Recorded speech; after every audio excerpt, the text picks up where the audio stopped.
Embora muitos pecados eram cometidos em ignorância e precisavam de uma oferta pelo pecado, infelizmente havia alguns pecados que eram cometidos deliberadamente. Estes também necessitavam de uma oferta se o perdão divino fosse desejado. Nessa categoria havia uma grande variedade de pecados. Poderia haver violação voluntária dos mandamentos relativos a roubo e mentir. Um homem poderia enganar ou defraudar um vizinho que confiasse nele.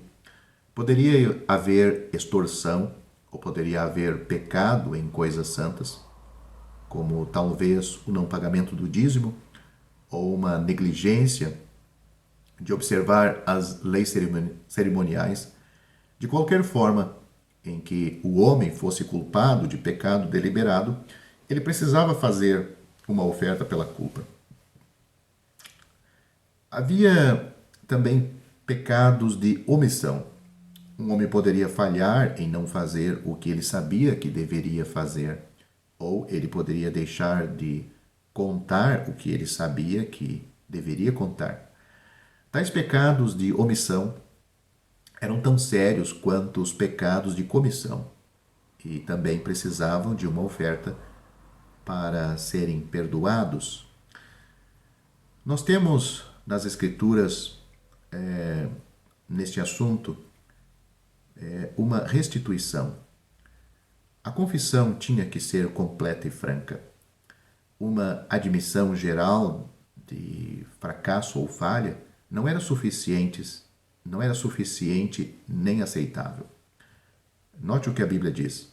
Confessará aquilo em que pecou. Levítico capítulo 5, versículo 5.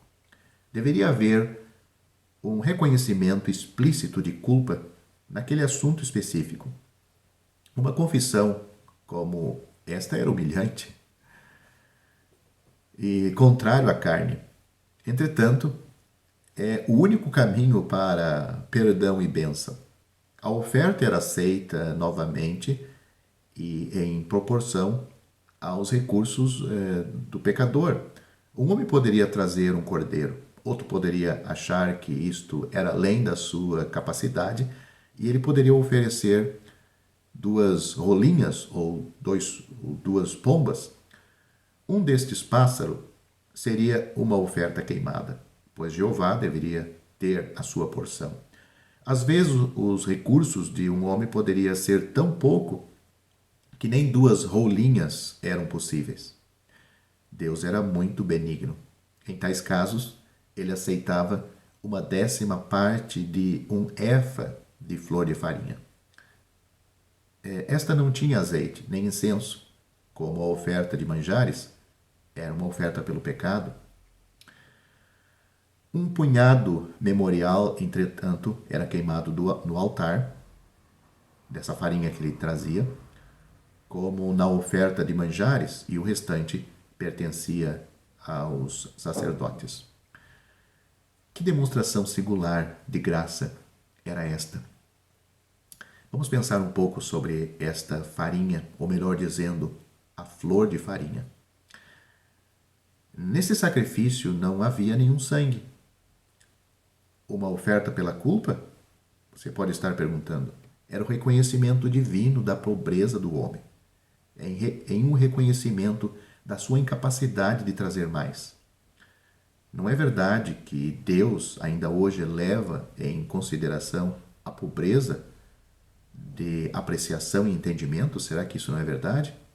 Quantos há ainda que não podem explicar ou definir a diferença entre expiação e propiciação, redenção e reconciliação, substituição ou justificação, mas que pela simples fé, se posso dizer simples fé, descansam em Deus, em Cristo, e que é tipificado pela flor de farinha. Será que Deus rejeitaria uma simples alma por causa da pobreza de conhecimento?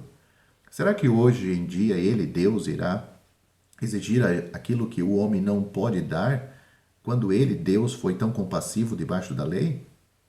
Para muitos, na sua sincera simplicidade, é suficiente saber que o Senhor Jesus morreu e que Jesus o pode salvar.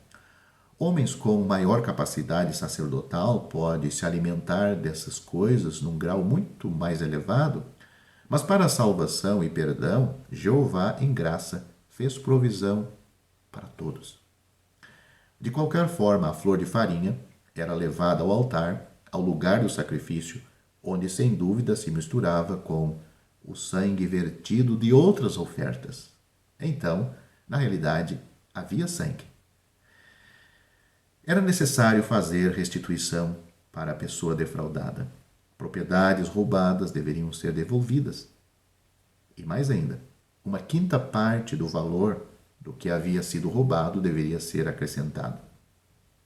Nosso bendito Senhor, que restituiu aquilo que ele não tirou, trouxe glória em abundância a Deus. Podemos dizer com grande reverência que Deus tem mais glória agora do que antes de Adão pecar. Pense nisto.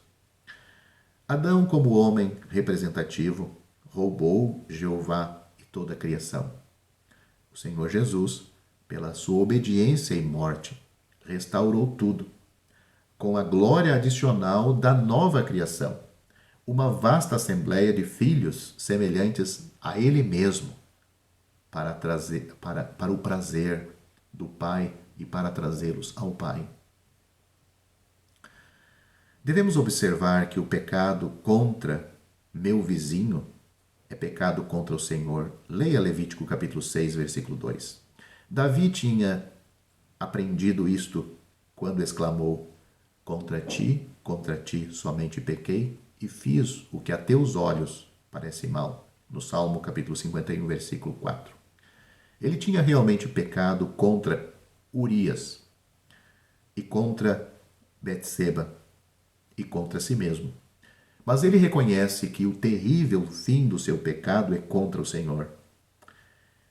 Todo pecado de qualquer tipo e em quaisquer circunstâncias entristecem a Deus. Uma ofensa contra meu próximo é uma ofensa contra Deus e deve ser considerada com maior seriedade. Somente a morte de Cristo pode remover a mancha de qualquer pecado e dar ao pecador uma posição justificada perante Deus.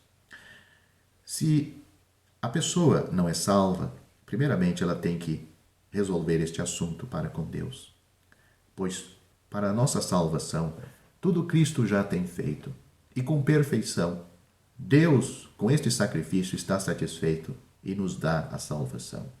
Quando um homem, nas Escrituras, perguntou o que era necessário ser feito para ele ser salvo, a resposta a este homem, aflito e arrependido dos seus pecados, foi: crê no Senhor Jesus Cristo e serás salvo. Atos capítulo 16, versículo 31. Para um crente que peca, ele não perde a salvação, mas perde sua comunhão com Deus. Então, 1 João, capítulo 1, capítulo 2, diz: se confessarmos os nossos pecados, ele é fiel e justo para perdoar todos os pecados. Nós temos um advogado junto ao Pai, Jesus Cristo, ou Jesus o Justo. Ele é a propiciação pelos nossos pecados.